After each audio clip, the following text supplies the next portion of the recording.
All right.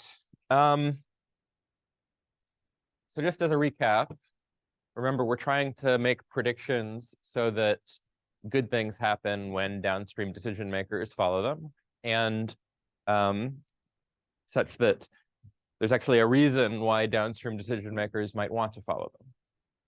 Okay, so towards this, we've given a couple of simple results. The first one was, if you just predict what's happened in the past plus noise, then were the downstream decision makers to follow them, they would have these nice no external regret guarantees. But they are not especially incentivized to follow them. And then what we saw yesterday is if you have this much stronger condition, which is that your forecasts are calibrated, which means that they are unbiased, not just overall, but conditional on the forecasts themselves, or at least conditional on some exponentially large bucketing of the forecasts, then in principle, all sorts of great things happen. Not just so first of all, there's a very good reason for the downstream decision makers to follow the forecasts. It's actually up to regret terms that we'll talk about in a moment. A dominant strategy amongst all policies mapping forecasts to actions for the downstream decision makers to treat your forecasts as if they were the truth and best respond to them. Right? The best response policy has no regret to any other policy. And a corollary of that is that if they do this, not only will they have no external regret, but they will have no swap regret, because the comparison, suppose I best respond to these forecasts that maps the forecasts to some particular sequence of actions. I cannot, in hindsight, regret having applied some swap function to those actions, something that says, well, look, every time I played action 5, I should have played action 3. Every time I played action 2, I should have played action 7, because the benchmark that results from a swap function applied to the actions I chose as the best response policy to my predictions could have been implemented as another policy of my predictions. And as we just said, we have no regret to any other policy of our predictions. So this property that you have no regret to any policy of the predictions, this is a strictly stronger guarantee than swap regret. What applying the best response policy does is it sort of collapses certain predictions into like equivalence classes, predictions that all lead to the same downstream action. And these swap functions that define the benchmark for swap regret cannot distinguish between the different states in this collapsed representation, whereas policies of the predictions can. Okay, so it's like a stronger statement than no swap regret. So that was the good news. The bad news was that the rates we derived for everything, as well as perhaps the computational complexity, scaled very badly with the dimension. Okay, so when I said up to the regret terms, you have no regret to any other policy mapping, mapping predictions to actions, and up to the regret terms, downstream decision makers have no swap regret. Well, that's sort of a big caveat. The regret terms were things like t to the 2d minus 1 over 2d plus 1. So like things that get exponentially worse in the dimension. Even when d is 1, we got something like t to the 3/4 rather than sort of the root t bounds that we know we can get for swap regret for a single decision maker. And as d became bigger than 1, and of course, this is mostly interesting for d being bigger than 1 because you need reasonably high dimension to represent interesting utility functions. The bounds, although always technically sublinear in t, are very bad. Okay, there was also this issue of computational complexity. Although in general, we have this multi-objective optimization kind of algorithm for producing predictions that are unbiased, subject to any collection of conditioning events, and in particular subject to the conditioning events that characterize calibration. What this algorithm does at every round is it solves a d-dimensional minimax optimization problem. It's like a zero-sum game with sort of exponentially in d many strategies. So at least without thinking about it further, we don't have efficient algorithms for doing this. Okay. So what I want to do over the course of the next 2 lectures is start to think about, what we can do efficiently.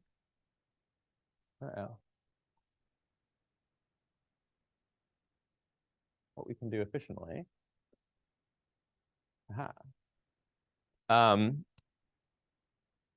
Eventually for the high dimensional problem, but what I want to start with today is the one-dimensional problem in which we can actually sort of attack the full calibration problem. When we sort of extend to efficient algorithms for high dimensions, we're going to have to relax a little bit what we're asking for. But in one dimension, it is perfectly feasible to ask for calibration, and in fact, even a stronger condition I'll define today called multicalibration. And although in one dimension, we could also have just sort of solved for the minimax problem in the generic algorithm, just as we derived, special purpose algorithms for subsequence regret and swap regret. We'll see that deriving special purpose algorithms for the multicalibration problem will give us additional structure in the algorithm. And in fact, the algorithm that we'll see here is going to be interesting in that it is like almost deterministic. It almost doesn't need to randomize, which can be useful in some contexts. Okay.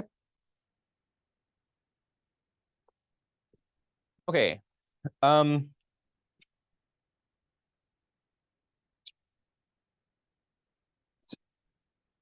let me start by sort of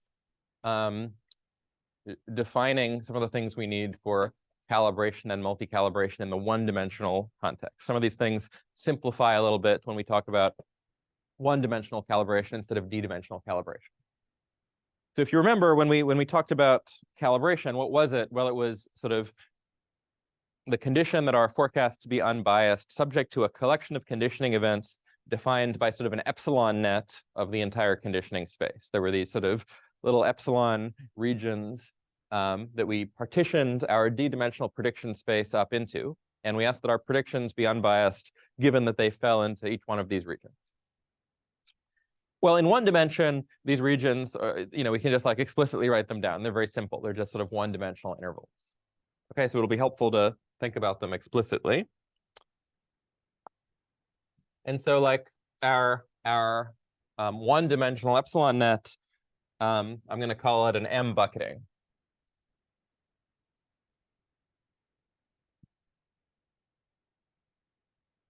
Okay, so the 1D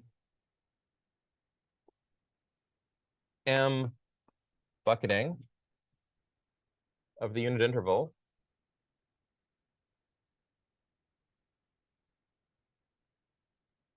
is the following partition. I'll say that bucket 0 is the interval from 0 to 1 over m. Bucket 1 is the interval from 1 over m to 2 over m. All the way up through bucket m minus 1 over m, which is going to be the interval from m minus 1 over m to 1. Okay, so a couple of things. First of all, there's m of these buckets. Second of all, I've defined them so that they are a partition of the unit interval. So every point in the unit interval is included in exactly one of these buckets. So the way I've done that is that except for the last bucket, every one of these buckets is closed on the left and open on the right. Okay, so every bucket includes its left endpoint, but not its right endpoint. Except for the last one, the last bucket, since there's no next bucket, it includes both of its endpoints. Okay, and finally, this is an epsilon net of the unit interval for epsilon equals 1 over m. Okay, no matter what point you've got in the unit interval, I've got a point equal to like the center point of each of these intervals that is within 1 over m of the point you chose. Okay, Good. So this is the equivalent of like the kinds of epsilon nets we were talking about last time in general, but they're like especially simple in one dimension.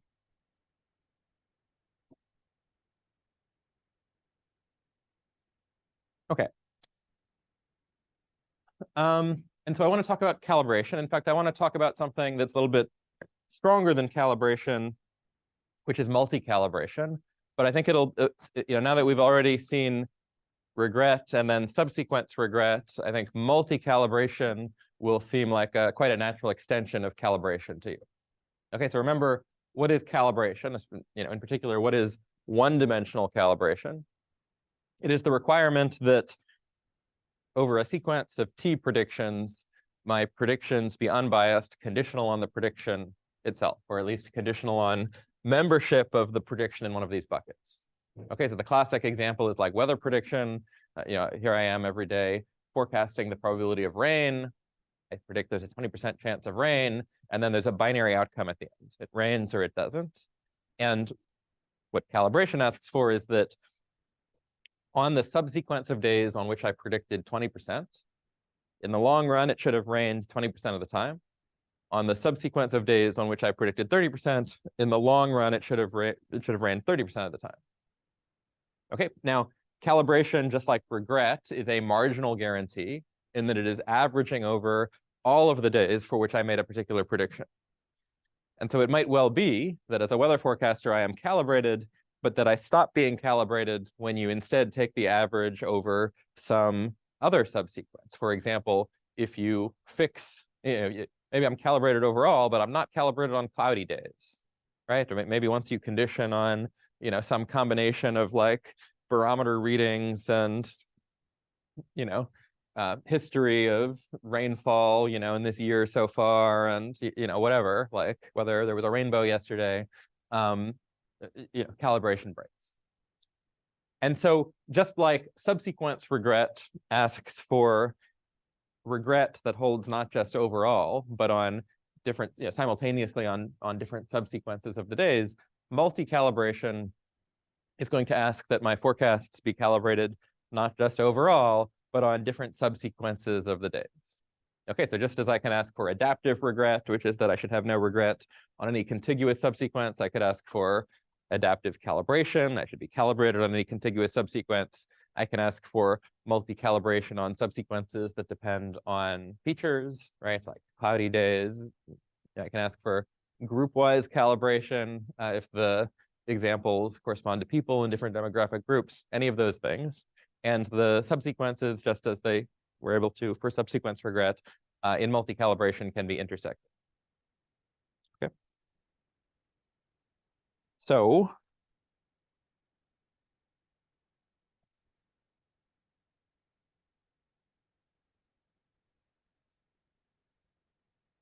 let's let the prediction space be the unit interval. Let's fix a collection of events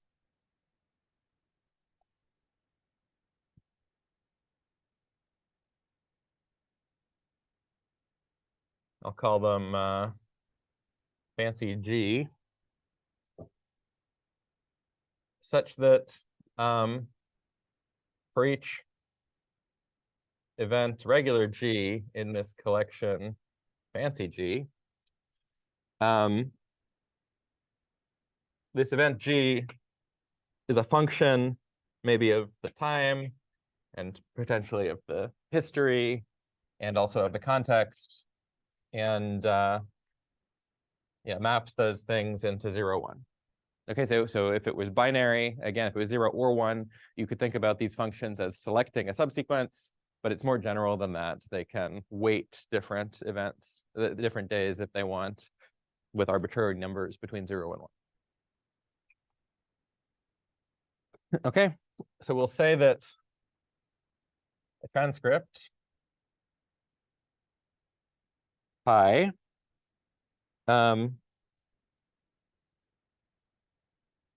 is alpha m multi-calibrated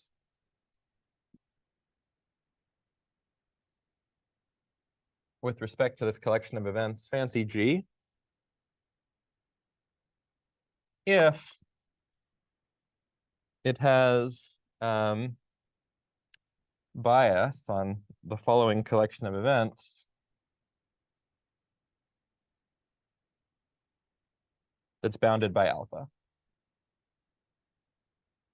Okay, and what's this collection of events that we need to be unbiased on, or to have at most alpha bias on? Well, it's the set of events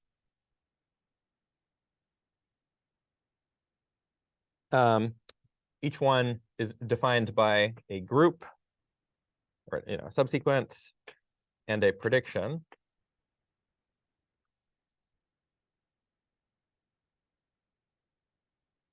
And the event evaluates just to the indicator that the prediction that we've made at round t is in the bucket corresponding to prediction S prime, and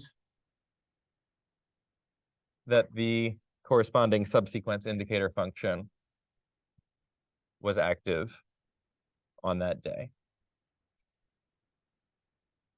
And there's one of these events for every group or for every subsequence in our collection fancy G, and for every bucket in our M bucketing.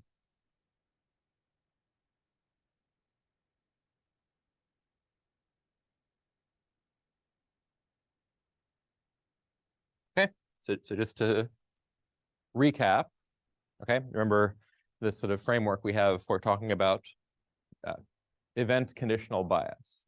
This is saying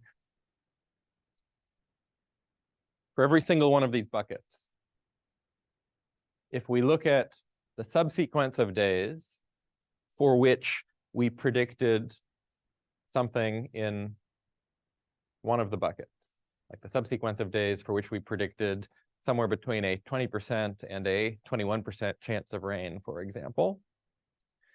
And moreover, we don't just look marginally at that whole subsequence, but we don't just look marginally at that whole subsequence, but we further select out those days for which this subsequence indicator function G was active.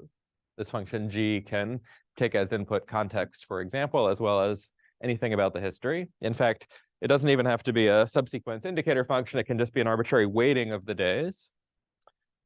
Then on those, on that subsequence, conditional both on our prediction and on this event G, it should be that it rained between 20 and 21% of the days. It should be that our, the actual outcome averaged out to what our prediction was, up to possible bias plus or minus alpha. Okay, so there's two parameters here. Alpha is the sort of quantitative bias parameter on all of these different subsequences. What is the difference between the average of our predictions and the average of the outcomes? And there's M, which is the granularity of the bucketing that we're asking for. Okay. Yeah. It is not a problem if G depends on the transcript. Yeah. So just like for subsequence regret, we can select out days that depend on our own prediction. That's fine. On context, that's fine. On the history, that's fine. The only thing they cannot select on is the future, like, the label today, for example. Good. Other questions? This is just the same as the one-dimensional. This is just a special case of one-dimensional calibration, as we defined calibration last time, with the addition of these sort of subsequence indicator functions. So we're asking for, on the one hand, the one-dimensional special case of what we talked about last time. In the sense, it's weaker and that it's the one-dimensional case and not the general case. On the other hand, we're asking not just for calibration, but for multicalibration, which is this sort of stronger subsequence version of it. Okay, so does this make sense?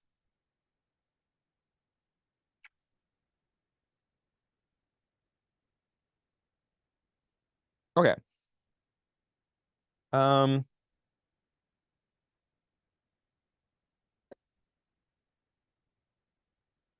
again,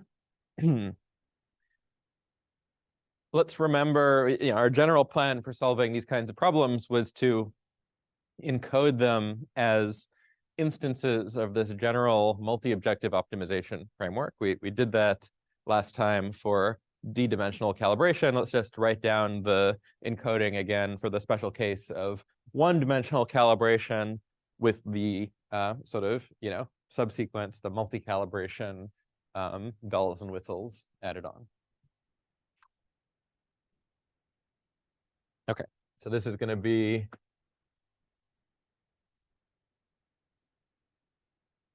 the R encoding. I'll remind you what the R means here, of alpha M multi-calibration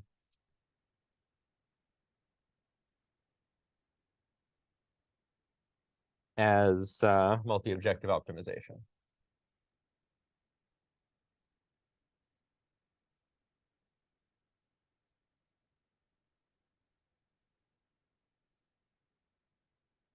Okay, so we're given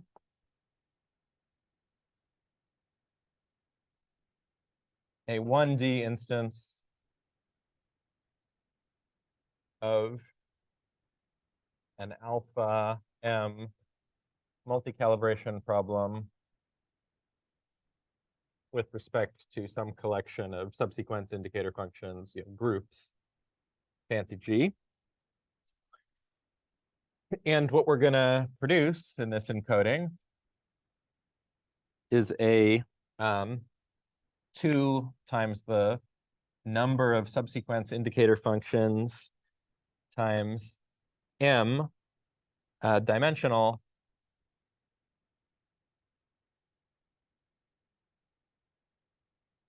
multi-objective game.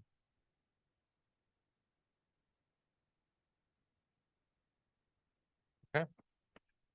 So remember what we need to write down to encode a game: strategy space for the learner, strategy space for the adversary, and in this case, 2 times G times M different objective functions that we care about. And we're going to want to verify that the encoding satisfies the various convexity conditions of our multi-objective optimization framework and figure out what the adversary moves first value of the game is. Okay. So the learner's strategy space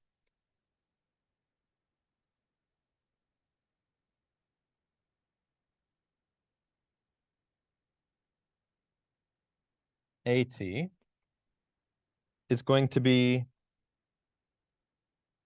distributions over discrete predictions they can make. In what discrete range?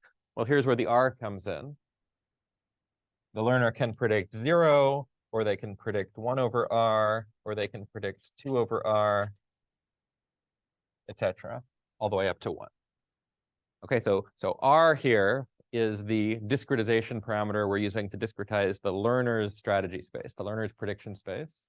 And remember, the reason we do this, the reason we sort of discretize the learner's strategy space and allow them to randomize, is so that we can take advantage of linearity of expectation to say that even though we're about to write down a complicated loss function that, can take as input like these arbitrary functions G, it's really going to be a finite dimensional, convex space where the loss function is really linear over this space.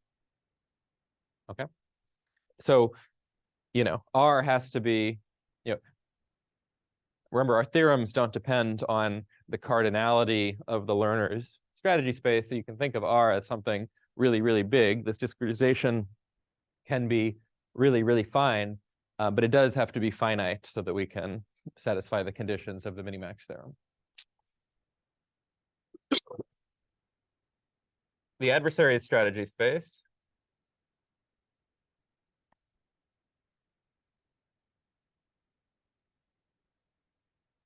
is simpler. It's just the unit interval. Okay, so we're not going to need to discretize the adversary's strategy space. Everything's going to be linear in the adversary's moves already.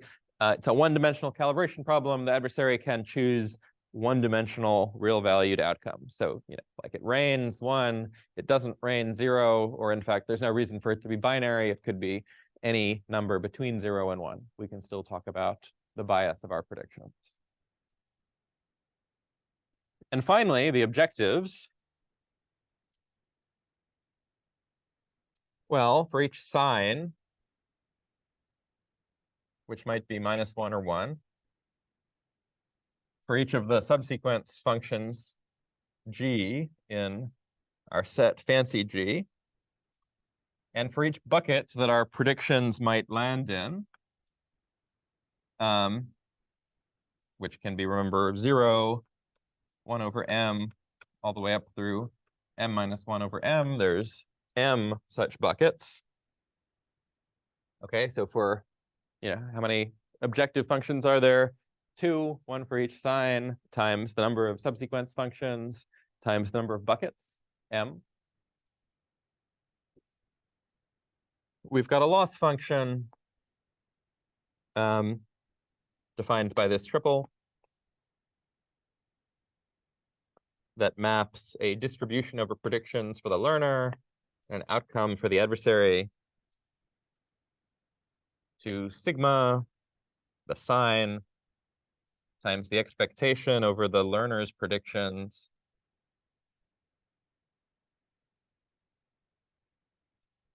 of something that looks a lot like our sort of multi-calibration goal, the indicator function that the learner's prediction at round t falls within bucket S prime times the group function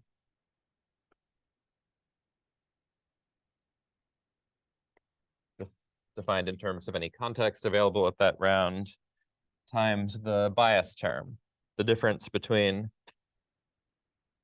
the learner's prediction and the adversary's chosen outcome. Okay. One thing I want to note here is that there's 2 discretization parameters here.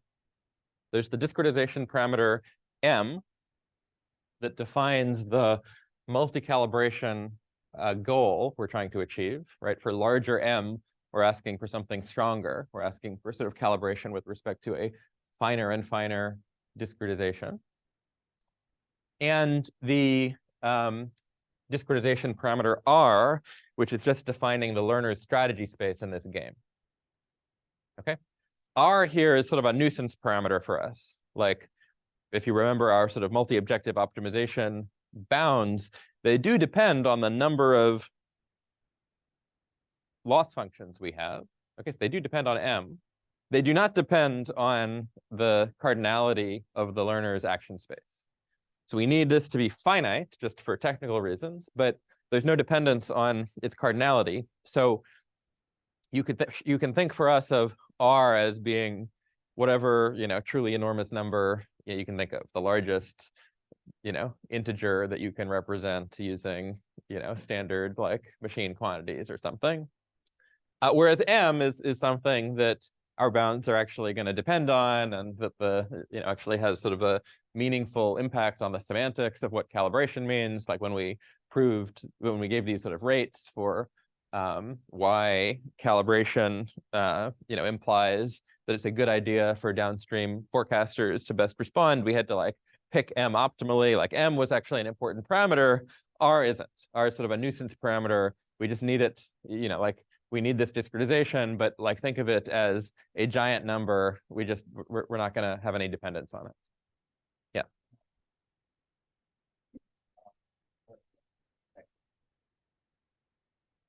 Yeah. Yes. So maybe we'll talk about the like adversary moves first value in a moment. It's basically going to be like 1 over r. So so like we're going to get the regret bounds we want so long as R is bigger than like root T, basically. Ideally, R would be infinity. Then the adversary move's first value would be 0. Like the theorem doesn't work when R is infinity, but it works for any smaller value. And there's no penalty for picking large values of R. Good question. Yeah.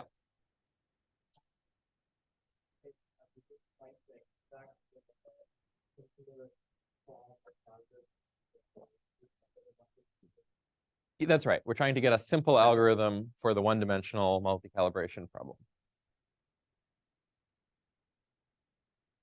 Yes, so just like when we derived algorithms for subsequence and swap regret, the algorithm we're going to analyze this class is in some, like it just is the multi-objective optimization algorithm. But it turns out that, right, what does the multi-objective optimization algorithm do every round? It computes some abstract min-max equilibrium. It turns out that for calibration problems and for multi-calibration problems, there's a nice closed form for what that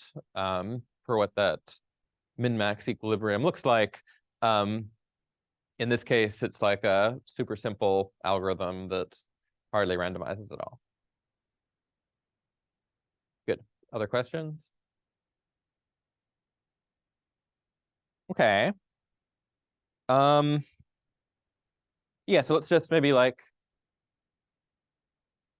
read off, from this, now that we're multi-objective optimization experts, like the relevant properties, and sort of remind ourselves of the bound that we're shooting for and the algorithm we're trying to find an implementation for. So first of all, we need the learner's strategy space and the adversary's strategy space to be finite dimensional convex sets. They are. Second of all, we need the loss function to be convex concave. Well, the loss function is actually linear in both the learner and the adversary's strategy. It's like transparently linear for the adversary. For the learner, if we didn't allow them to randomize, it wouldn't be, because these G functions can be arbitrary, and this bucketing function is not continuous, like you're in the bucket or you're not. That's why we allowed the learner to randomize. And the loss functions are expectations over the learner's distribution, and so they're linear by linearity of expectation. Okay, finally, what's the adversary move's first value of this game? Well, if the adversary commits to an outcome S, like a number, like it's going to rain, with probability 73%, then what should the learner do? Well, they should just predict the truth. They should predict that it's going to rain 73% of the time. That'll zero out this term and obtain value 0 in every coordinate. Of course, they can't do that because of the discretization. The adversary's chosen outcome, which is a real number, might not be something that the learner can choose from their 1 over R net, but they can choose something that is within 1 over R of that. So the adversary move's first value, ideally it would be 0. Because we had to do this discretization, it's actually 1 over R. But we can make 1 over R as close to 0 as we want by picking R to be really big. Okay. And so, just sort of reading off of our generic multi-objective optimization theorem, there exists an algorithm such that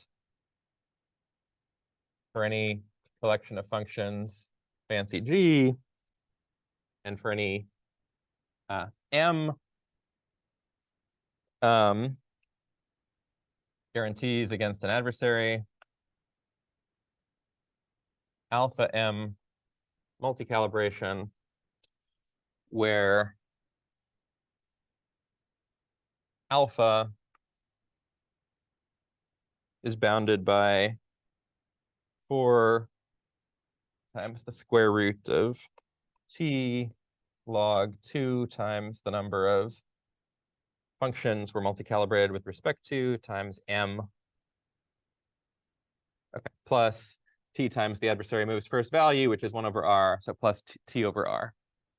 Okay, the t over r term we can make to vanish. We can pick r to be a zillion times t, or 10 zillion times t. Okay, that goes away. And so the bound is, like for root t times log of the things that actually matter. The number of functions we're multicalibrated with respect to, and the granularity of our multicalibration guarantee. Okay, so we have this bound already. It's just a corollary of what we've already proven. We'd like to get sort of a clean combinatorial algorithm that gets this, that avoids solving a minimax problem at every round.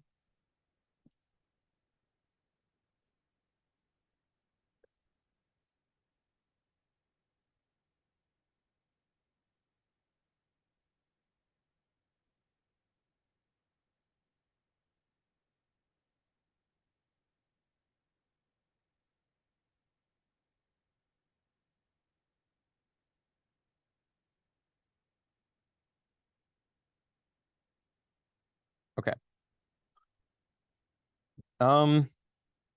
So let me start by writing down like the algorithm that we're trying to implement, right? The one that explicitly is solving a minimax optimization problem at every round. It'll be helpful to remember what is the game we need to solve at every round, especially instantiated for the multi-calibration problem. And then the way we're going to derive our combinatorial algorithm for doing this is by, once again, thinking about the game theoretic structure of that game and figuring out what the minimax equilibrium looks like.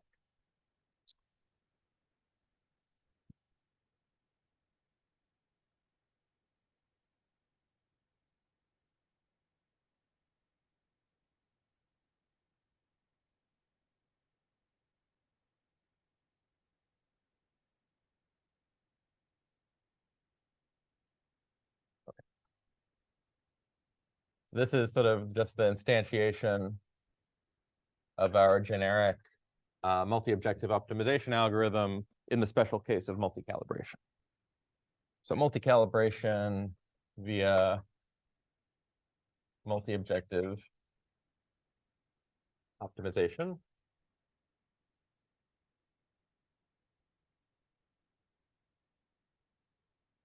So what we do in a sequence of t rounds is we define a distribution. Okay, these are the weights of, remember, the exponential weights distribution. When we plug in these particular loss functions as the loss for exponential weights. Okay, so it's a distribution over the loss functions. How many loss functions are there? Well, there's one for every sign cross number of subsequences cross number of buckets that we are going to be multi-calibrated with respect to. And the weights themselves, again, one for every sign, group, and bucket, are the weights of the exponential weights algorithm. And so they're proportional to E to the eta over 2 times the sum over all previous rounds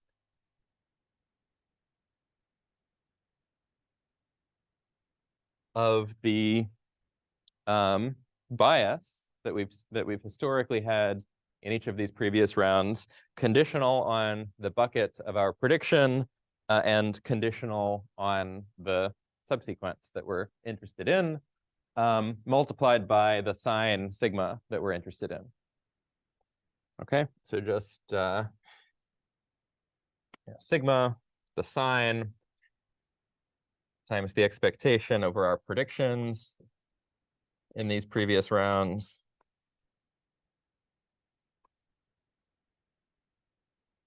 Of the indicator that our prediction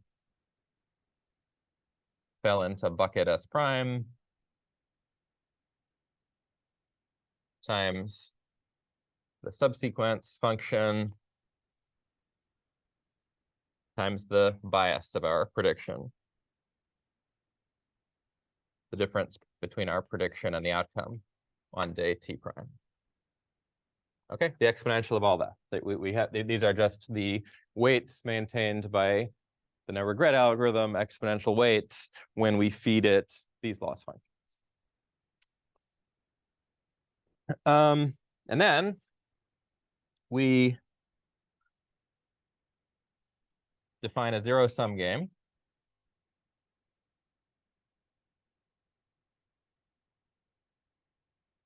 in which the learner and the adversary have, well, these sets of actions respectively, and in which the utility function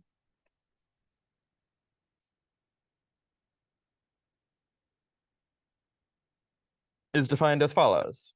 The utility function in the game that we need to solve, given a distribution of the learner and an outcome chosen by the adversary, is just it's just some weighted linear combination of all of the objectives in our multi-objective optimization game, weighted by these weights, the weights of the exponential weights mechanism. So it's the sum over all of our objectives, one for each sign, subsequence, and bucket, of the weight we just defined for that objective value, times the loss that will be incurred this round in that objective value.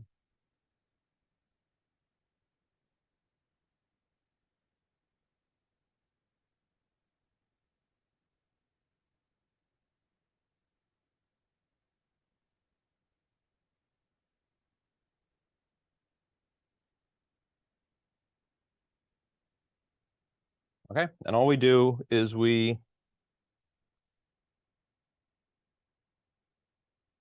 compute and play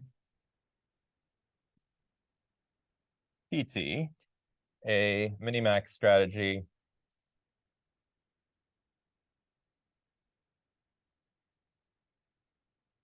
in this game.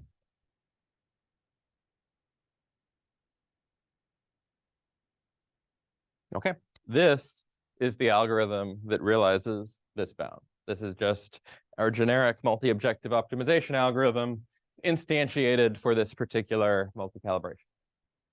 Okay, makes sense. And so, yeah, and so we need to solve this game.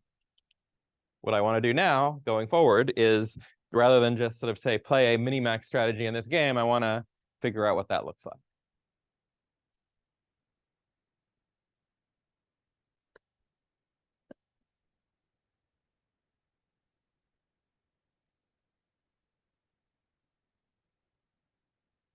Okay. So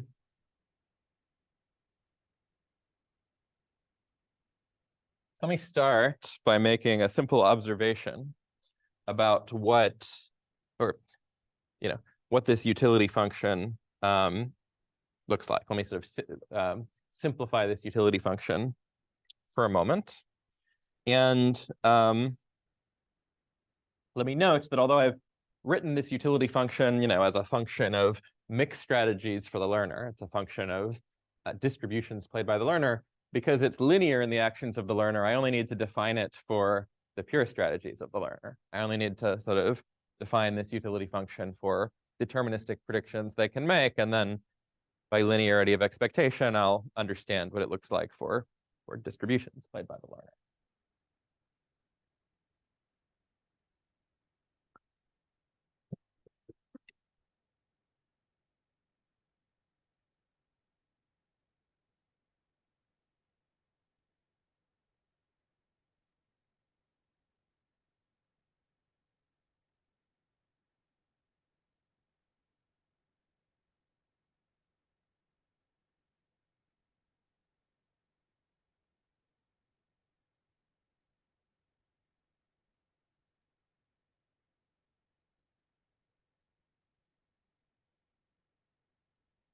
So let's fix any deterministic prediction that the learner might make.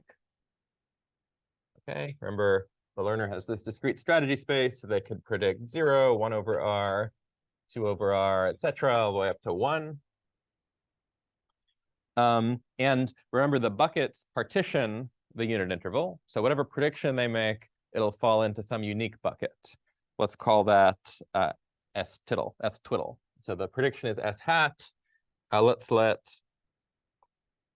S twiddle of t, which is a discrete point not in the 1 over r bucketing, but in the 1 over m bucketing. Okay, so it's either 0 or 1 over m or 2 over m, etc. Be the unique point such that S hat of t is in the bucket corresponding to S twiddle of t. Okay. Then I want to write out the utility function when the learner plays S hat and the adversary plays S.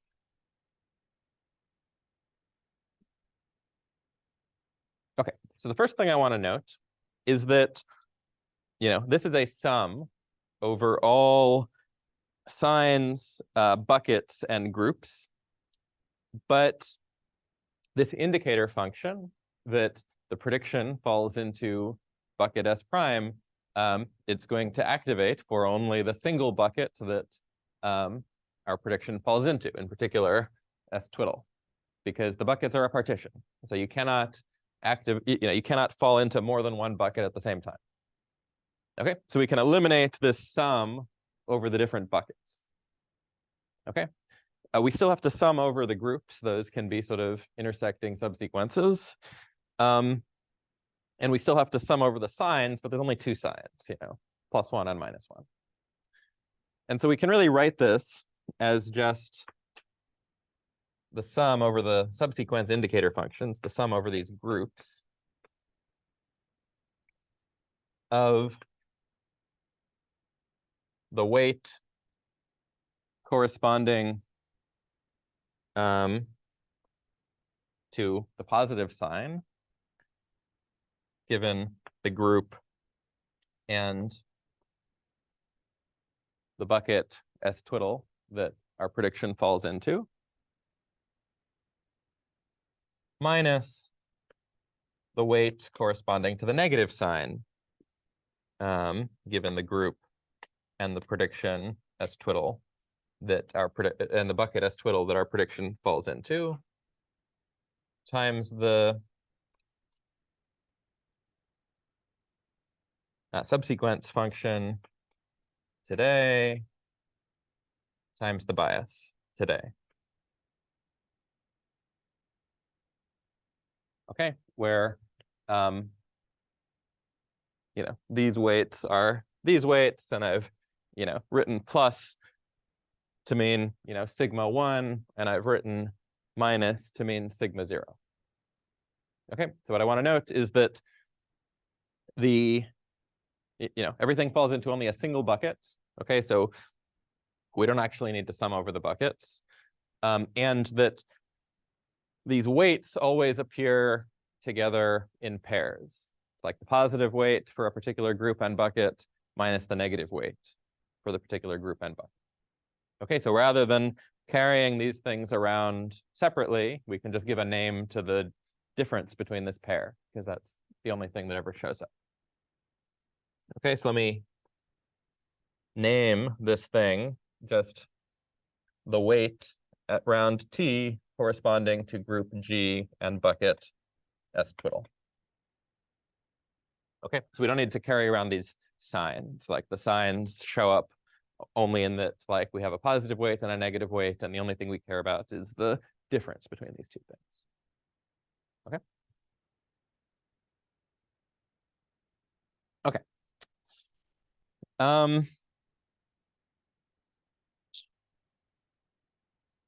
So then let me write down the algorithm that I claim is equivalent to this algorithm, sort of like the combinatorial version of this algorithm.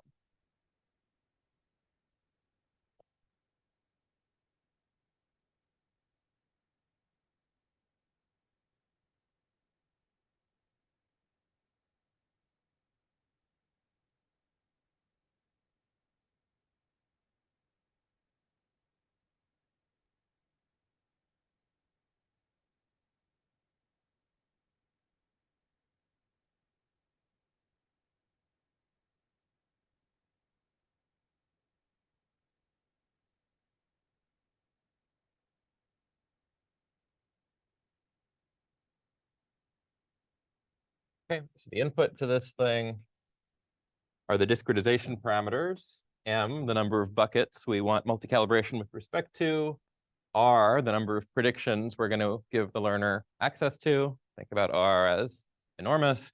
Hopefully, since I want r to be enormous, this algorithm is not going to like iterate over all of those predictions. I'm claiming that the algorithm actually has no, has no dependence on r.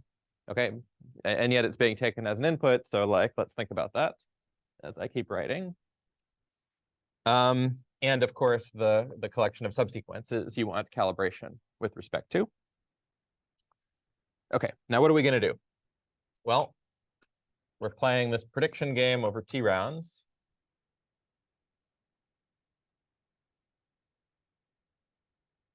At each round,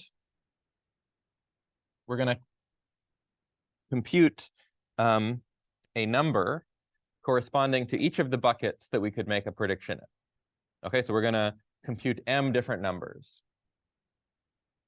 So for each bucket, remember that could be bucket 0, bucket 1 over m, all the way up through bucket m minus 1 over m. We're going to compute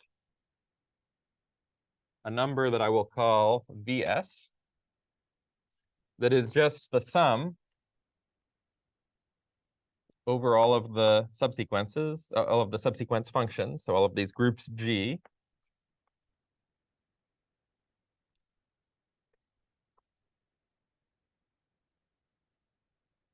of this weight, which is defined by a group and a bucket, that we wrote down here, which is, remember, just the weight maintained by the exponential weights algorithm for that particular group and that particular bucket. Actually, the exponential weights algorithm is maintaining two weights, one corresponding to positive sign, one corresponding to negative sign. This number is the difference between those two weights.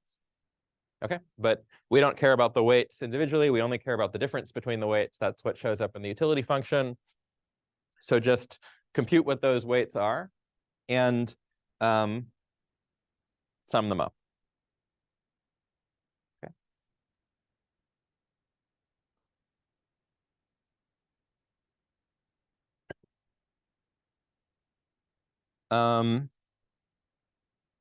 Okay.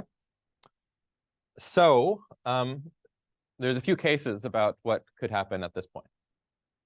We're just going to do arithmetic on these numbers. So it might be, oh, and these numbers can be positive or negative is the thing, right? Each of these weights maintained by exponential weights, well, it's a probability, so it's positive. But here we're looking at the difference between two of them. Okay, so each of these numbers we're summing up, it could be positive or it could be negative.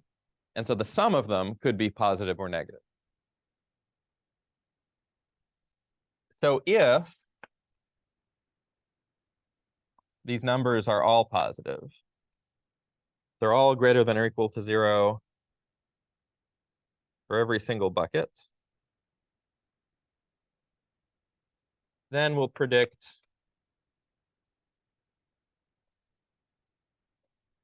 0 today. We'll just predict 0. If, on the other hand, they're all negative, they're all less than or equal to 0, then we'll predict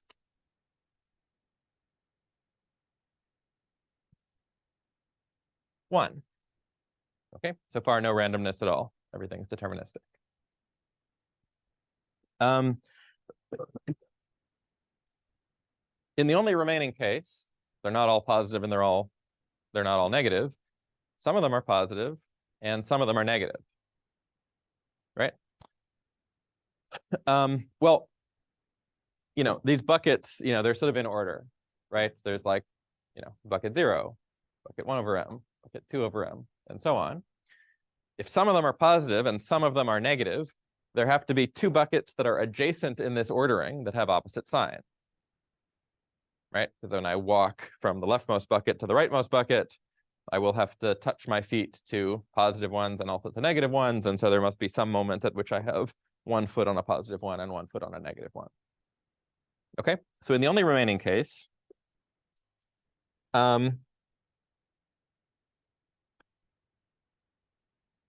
There are two buckets that are adjacent that have opposite signs. Let's find them. So let's find one of them. There might be many. Right, I get to choose a bucket S.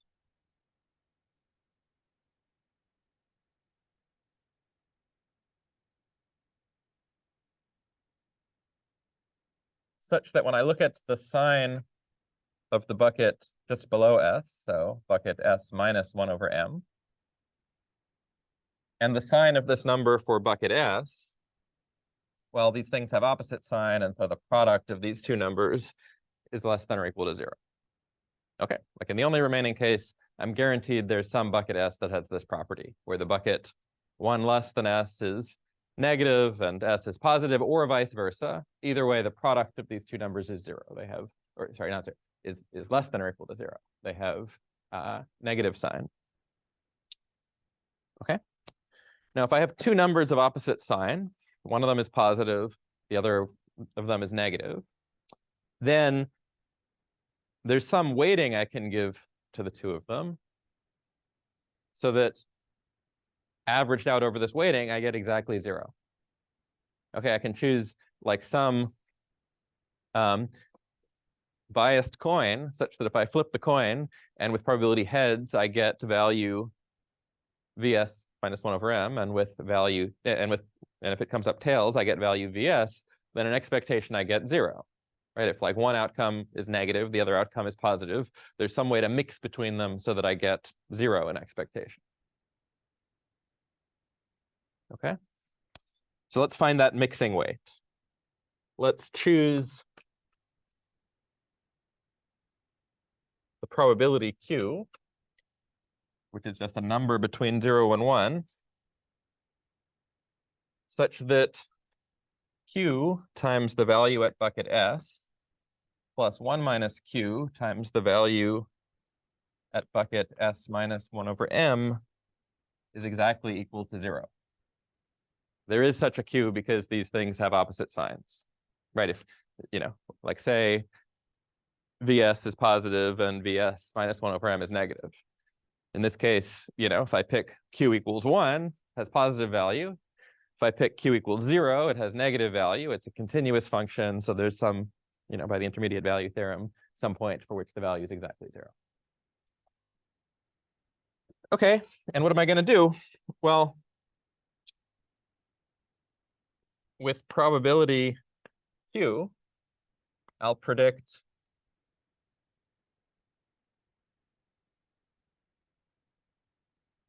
S, and with probability 1 minus Q, I'll predict S minus 1 over R. And that's it. Okay, so this is the only case in which I randomize. And remember, think of R as something like a zillion, zillion, zillion. So I'm like hardly randomizing.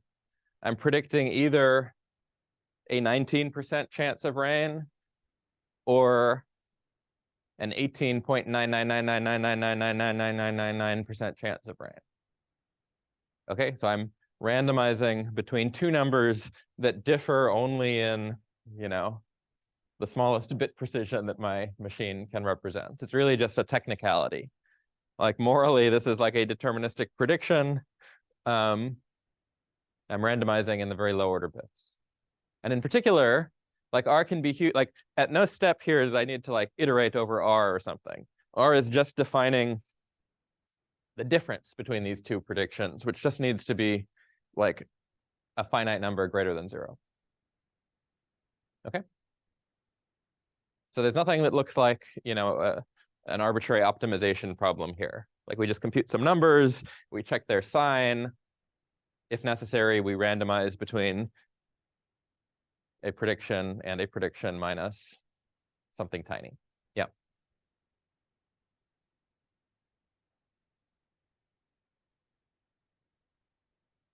Oh, it's just rewriting this utility function, noting that the numbers we care, like we only care about these weights in these pairs. Okay. The plus and minus correspond to sigma. So sigma could be like +1 or -1. So when I write the plus, I mean the version of this where sigma is +1. When I write the minus, I mean the version of this where sigma is -1. These are just pairs of weights maintained by the multiplicative weights distribution. Each one looks like this. Okay, does the algorithm make sense? It's like kind of a weird algorithm.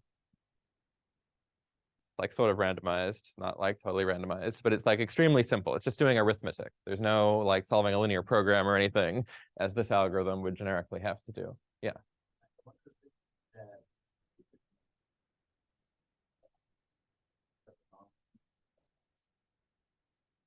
Yeah, it's a good question. I think actually, oh, sorry. Okay, yeah. So it's, you know, okay, so first of all, it's definitely not thrown away because it's used in the weighting. But I also suspect that there's a typo here. we should look at this as I write out the proof.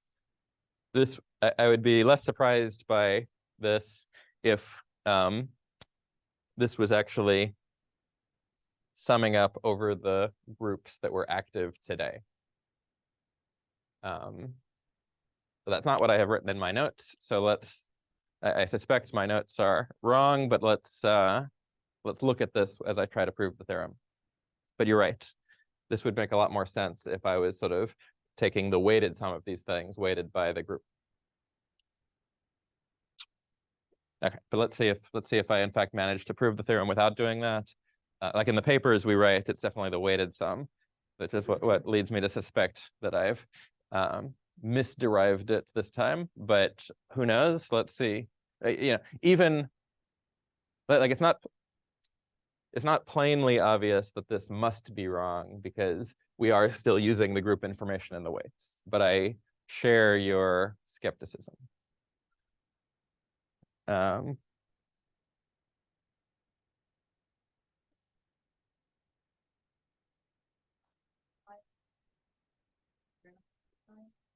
Yeah, so maybe for some intuition, like the algorithms, like suppose we didn't have the groups. I think the intuition's clearer if we didn't have the groups. In that case, like, you know, what these weights are kind of encoding is the bias within each bucket. And what the difference in weights is encoding is sort of the sign of the difference in weights sort of tells us if the bias within the bucket is positive or negative. Okay. So what the algorithms like would be kind of doing if there were no groups is it would sort of be saying, okay, let's find like two adjacent buckets on which historically we've made errors in opposite directions. Here I've got positive bias, here I've got negative bias, and I'm making a prediction right on the boundary between these two buckets, randomizing, you know, since it's right on the boundary, you know, like I can randomize by just an arbitrarily small amount, but the point of the randomization is that it's taking me across the bucket boundary so that no matter what happens, the additional penalty in terms of like today's bias is sort of, you know, equally likely to apply, or not equally likely, but, you know, likely in proportion to Q, to apply to either of these two buckets. And the hope is that, you know, it is just as likely to make things better as worse, because today's bias will either be positive or negative, and that'll be helpful for one of these buckets and harmful for the other towards my goal. So that's sort of the intuition. It's sort of like hedging. Good. Other question? Yeah.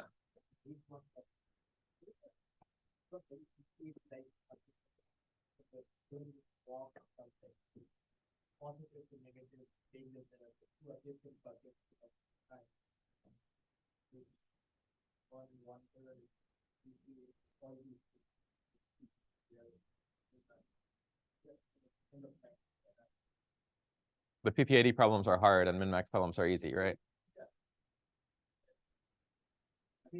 You could do it if they could do it.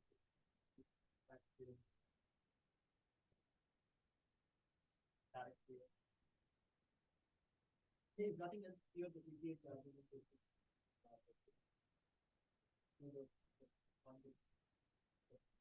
Yeah, it would be interesting. So Sergio Hart and Dean Foster have sort of a line of work on deterministic algorithms, like actually deterministic algorithms that get calibration-like guarantees. They call it smooth calibration, that sort of depend on fixed point arguments rather than minimax arguments, which is maybe along the lines of what you're talking about. You get sort of deterministic kinds of calibration, but computationally they tend to be as hard as computing fixed points. And so one thing you get out of minimax arguments is computational tractability. On the other hand, what you pay is randomness. But it would be interesting. But like in particular, like I don't know how to generalize this kind of algorithm to like 2 dimensions. So like if you knew how to do that, that would be interesting.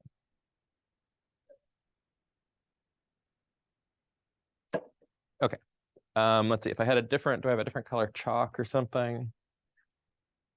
Because I sort of think, okay, in the event that there's a typo in this that is uncovered as we try to prove it, the correct algorithm will be just in the definition of VS, it'll be summing up over the same thing, but it'll be the product of these weights times the group indicator. Okay, but let's see what happens.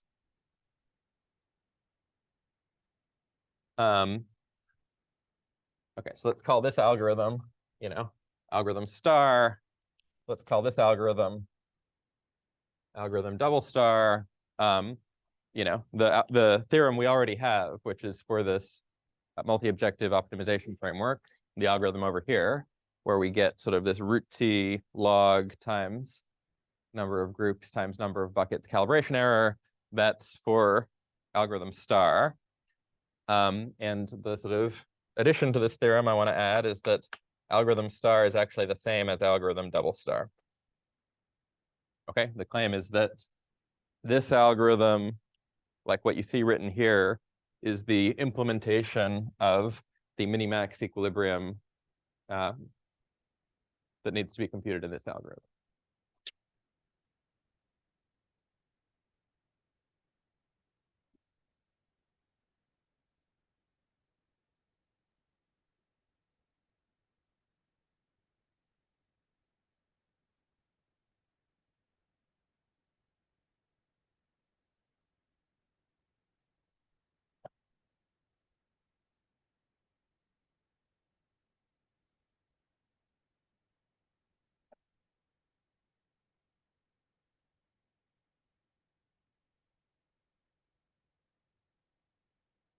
Okay. So remember, like this is the utility function we're talking about. We want to claim that that this is implementing a minimax optimal strategy in the game defined by this utility function. The value of the game is 1 over R. So what we need to show is that if at every round we play like this, then simultaneously for every prediction, for every outcome the adversary might choose, the expected value over the expectation taken over only our own randomness of this utility function is bounded by 1 over R. That's what we need to prove. There's 3 cases for the algorithm. Those are going to be 3 cases in our analysis. Okay. So case 1. This is where each of these values, okay, yeah. This value here should be what we should be summing over the weights times the groups. Okay, so we're using the group information in the definition of these values V. Okay, so the first case is where these numbers are non-negative for every single bucket S. In this case, our prediction is 0. And so what is our utility? Well, the utility for our prediction, given the outcome, is, well, our prediction 0. So it's the utility we get when we predict 0 given the outcome.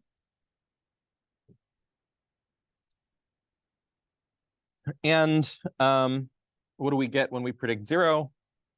Well, let's look at the utility function. Our prediction directly factors in to the bias term. Okay, so the bias term here is just 0 minus whatever the outcome is, because our prediction was 0. The rest of the utility function is just the sum over all of the groups of the weight of the group and bucket 0, since we predicted 0, times the indicator function for that group, times g of t and any context. Okay, so this is just copying over the utility function, noting that the relevant bucket is bucket 0, and that our prediction is 0.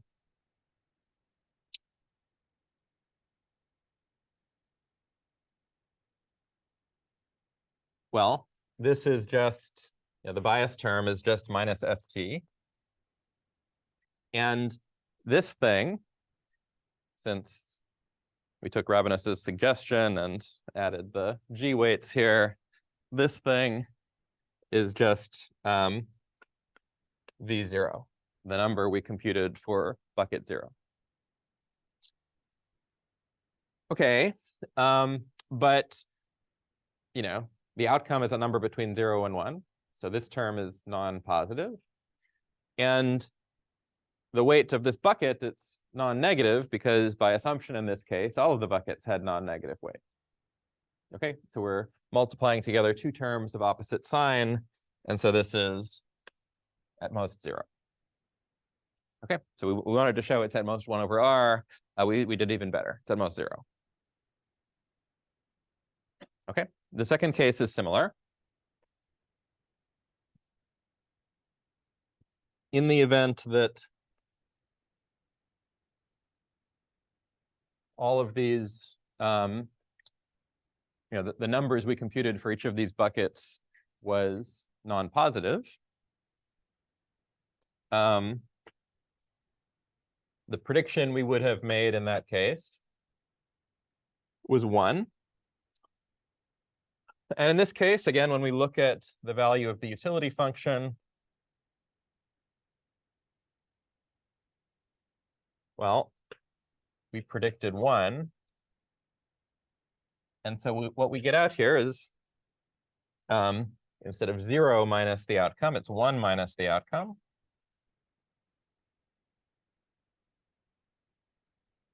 Times the sum over all of the groups, all of the subsequences of the weight assigned to that group and the bucket we are predicting in, which in this case is bucket m minus 1 over m, the largest bucket.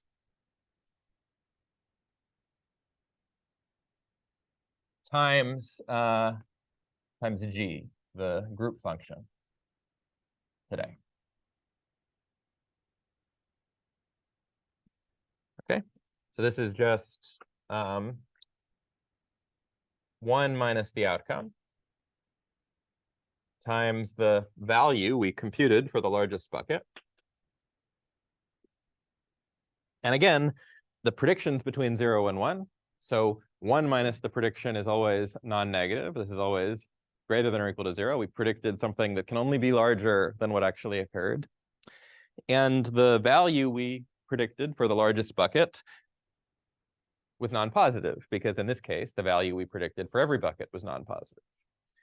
And so again, this product must be at most 0, which is even smaller than 1 over r. Okay, so far so good. What's left is sort of where all the action is, case 3.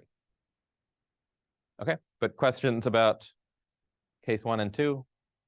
So we computed this number, one for each bucket, which we can now see, what is the significance of this number? It's sort of like the term in this sum that is multiplying the bias when we make a particular prediction, a prediction in that bucket. Okay? If that multiplier is unambiguously positive, which sort of means historically we have had positive bias, then we predict 0, which makes sense because when we predict 0, like we're going to have we can only have negative bias when we predict 0. Similarly, if historically we have unambiguously had negative bias, we predict 1, which is going to cause us to only have positive bias today, which will only improve our long-run calibration. And in the event when neither of those things is true, that puts us in case 3, and in particular, like the role of case 1 and 2 is to establish that the thing the algorithm does in case 3 is well defined. It's finding 2 adjacent buckets that have opposite sign. There must exist such buckets because otherwise all of the buckets would have had positive sign or negative sign, which would have meant we were in cases 1 or 2. Okay, so far so good.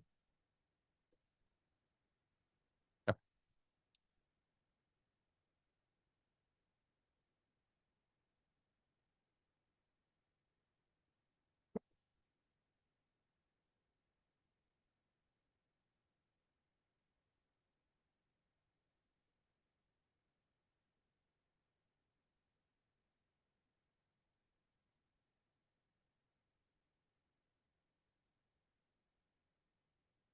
So in case 3, which must be where all of the action is. By the way, you'd sort of expect that we're almost always in case 3, right? Like, these numbers are, the sign of these numbers is telling us if conditional on each of our predictions, historically we've had sort of positive or negative bias, at least as weighted by, the different subsequences that are active today. If we're doing a decently good job, you sort of expect that sometimes we have positive bias, sometimes we have negative bias, not that we're consistently positive or negative. So like almost always, we expect to be in case 3. Okay, so in case 3, what do we know? Well, by construction, we know that Q, this probability we're using to randomize between 2 predictions, Q times V of S plus 1 minus Q times V of S minus 1 over M is exactly equal to 0. Okay, and in this case, every time previously we were making a deterministic prediction. In this case, we are randomizing between 2 predictions. Okay, so now we have to think about what our expected utility is over the randomness of our prediction. Well, what is it? Our expected utility under the randomness of our own prediction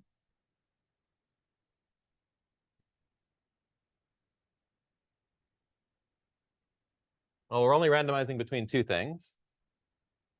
So it's just Q times our utility when we predict S plus 1 minus Q times our utility when we predict S minus 1 over R. Okay, because with probability Q, we predict S, and with probability 1 minus Q, we predict S minus 1 over R.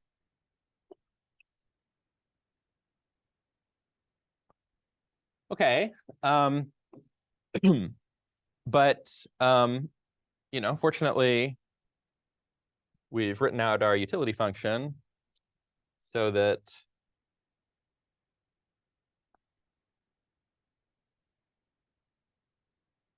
this whole thing, we've just called it V of S twiddle. Okay, so this is just Q times the 1 round bias when we predict S which is S minus ST, times the value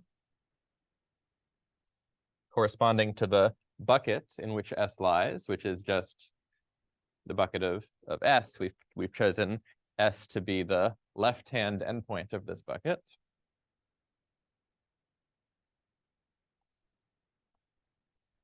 Plus 1 minus Q times the bias when we predict S minus 1 over R. So that's just the difference between S minus 1 over R and the outcome, times this value V that we've computed for the bucket in which S minus 1 over R lies. And what bucket is that? Well, S was right at the boundary of the bucket. So the bucket in which S minus 1 over R lies is the bucket indexed by S minus 1 over M. It's the next bucket to the left. Okay, so this is our expected utility. And it's because, like our one round bias, it's like almost the same because 1 over R is teeny tiny. But because we're randomizing between things that are just at the boundary of the buckets, the most important difference between this and this is not that our predictions differ in their low order bits, but that they are assigned to different parts of this partition of the unit interval.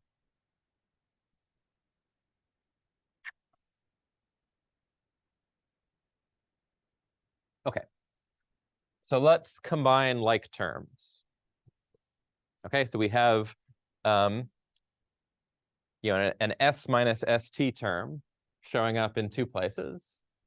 Let's sort of aggregate those terms. Okay, so we've got S minus ST, so the one round bias that comes from predicting S. Well, it shows up here, so it gets multiplied by Q times VS. And it also shows up here, so it gets multiplied by 1 minus Q times V of S minus 1 over M.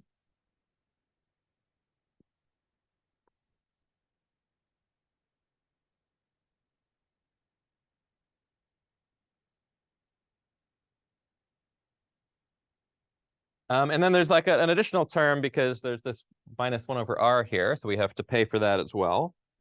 And so, we subtract off 1 minus Q times 1 over R times V of S minus 1 over M.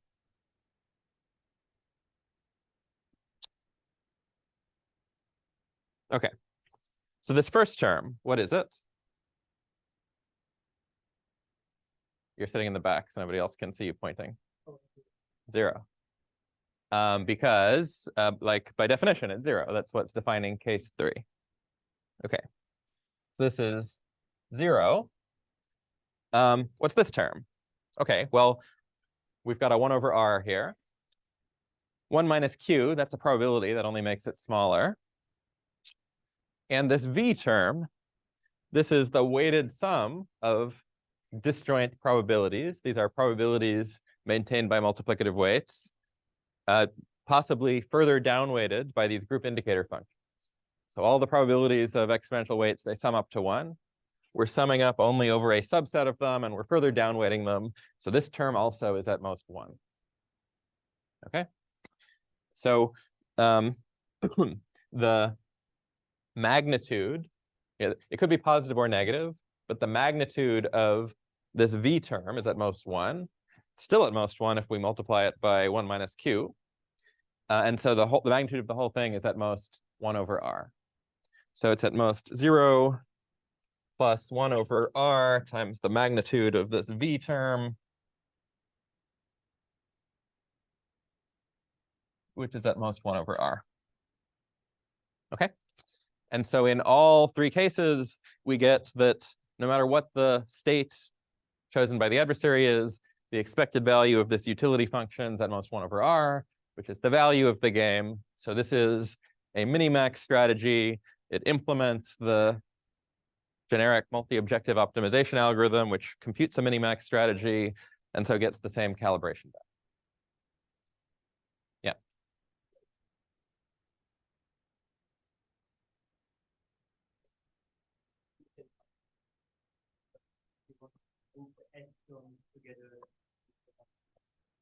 That's right. Yeah. This is not necessarily the only minimax strategy. There could be other minimax strategies that have larger support. This is a nice minimax strategy in that, morally at least, you can sort of ignore the randomization. It's like an almost deterministic algorithm. It's in the low order bits.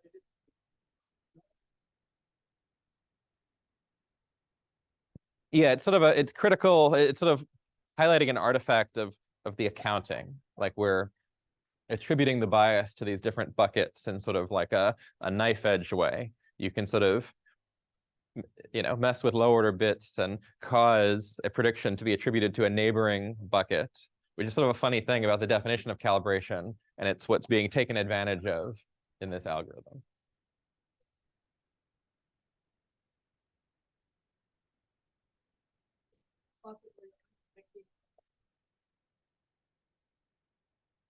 Then this 1 over r term would be the difference between your two predictions, which could be big.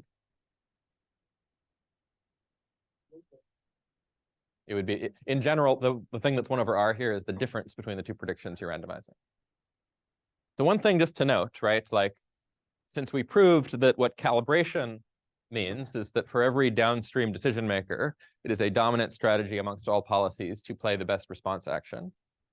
Since what we are guaranteeing here is calibration, not just overall, but on all of these different subsequences defined by this collection of events G, it means that it is a dominant strategy, not just overall, but even conditional on each of these events G to follow the best response correspondence. Just take the prediction as given. Okay, so, like one objection to this statement that, it's a dominant strategy amongst all policies is that the decision maker might have extra information beyond the prediction. Okay, and so what they might consider playing something that's not a policy. They might be conditioning their decision on extra information. Well, these subsequences are conditioning our prediction on extra information. And so what this is saying is that if we're worried about the downstream decision maker thinking about deviating from a best response policy because they've got some additional information they are conditioning on, if we ourselves just incorporate that additional information into our calibration strategy, then that additional information will no longer be useful to them. Because even conditioning on their additional information on that subsequence, it'll still be a dominant strategy up to regret terms to play the best response policy.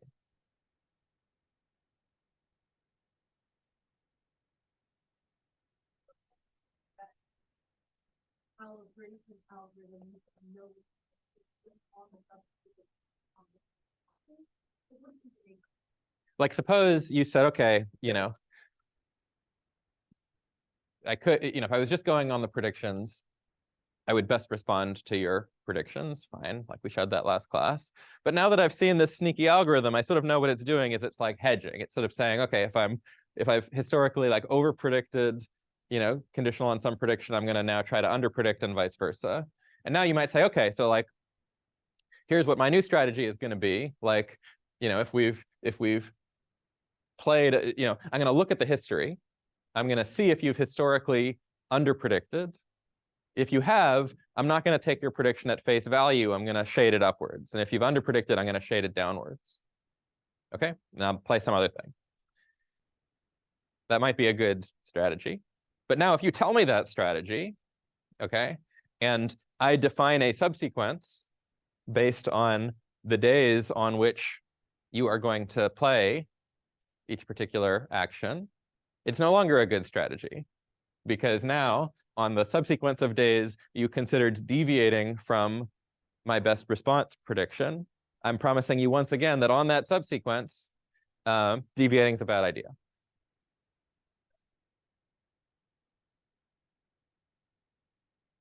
That's okay. Oh, so these, I didn't put it in here, but these groups can also depend on the actions.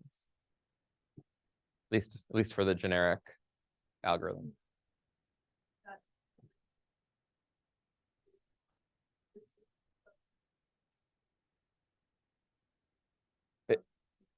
Yeah, it's like, if you tell me, if I say, why don't you just best respond to my predictions? It's a dominant strategy amongst all policies. And you say, I'm not going to do that. I've figured out a better thing I can do. It's not a policy. It's defined by history. It's defined by context. It's maybe even defined by your prediction. If I come back and say, okay, well, I'm going to be multi-calibrated with respect to the strategy you just told me, then that strategy is no longer going to be any better than best responding. Let me, since we're now, 4 minutes over, we can continue this conversation, but let me release everybody. It's Thanksgiving this week, so no class on Wednesday. I'll see you guys a week from today.